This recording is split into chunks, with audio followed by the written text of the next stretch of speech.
வந்து ரெண்டு விஷயமா சொல்லுவோம், விக்டிம் பிளேமிங் அண்ட் விக்டிம் ஷேமிங்னு சொல்லுவோம்.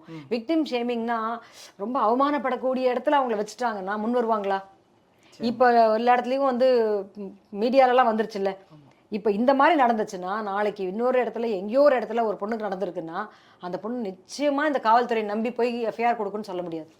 இந்த பெண் வந்து ரொம்ப ஒரு என்ன சொல்லலாம், அவ்வளவு வந்து மன தைரியத்தை அல்லது ஒரு தெளிவுடன் அந்த பார்வையில் இந்த குற்றத்திற்கு நான் பொறுப்பாளி அல்ல, நான் என்னுடைய கல்லூரியில் என் வளாகத்தில் நான் இருந்தேன், யாரோ பண்ண குற்றத்துக்கு நான் அவமானப்பட வேண்டியவள் இல்லை அப்படிங்கிற விஷயத்தை அவங்க புரிஞ்சுட்டு இருக்காங்கன்றதும் அதனால அவங்க வந்து முன் வந்திருக்காங்கன்றதும் ரொம்ப பெரிய விஷயம்.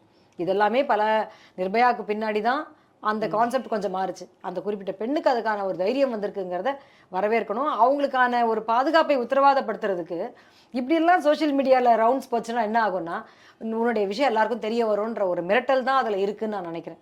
அப்போ இந்த பெண்ணை பொறுத்த வரைக்கும் இதை எடுத்துகிட்டு போய் நான் வந்து டீன் கிட்ட காமிச்சிருவேன். இதெல்லாம் நம்ம வந்து ஊடகத்தில் பார்க்கறது தான். நான் அந்த எஃப்ஐஆரை படிக்கல, நான் வேற எந்த இதையும் பார்க்கல. அப்போ இந்த டீன் கிட்ட எல்லாம் காமிச்சிருவேன் அப்படின்னு அவன் வந்து வீடியோ எடுக்கிறான் அப்படின்னா இந்த ஆணையும் பெண்ணையும், அப்போ டீனோ அல்லது அந்த நிறுவனமோ காதல் செய்வதோ தனிப்பட்ட வாழ்க்கையில தான் விரும்பிய ஆணுடன் கைப்பிடித்து கொண்டிருப்பதோ நெருக்கமாக இருப்பதையோ குற்றம் என்று கருதுகிறது. அந்த குற்றமாக அவன் கருதுறதுனால தான் அந்த கில்ட்டியாக அவங்களுக்கு வந்து அந்த குற்ற உணர்வு வர்றதுனால ஒரு அயோக்கியனா இருக்கவனுக்கு அடிபணியறதுக்கோ இல்லை அச்சப்படுறதுக்கோ இந்த பெண்ணுக்கு ஒரு நிலைமை ஏற்படும். அப்படியா வீடியோ எடுக்கிறியா, முதல்ல போய் காமி.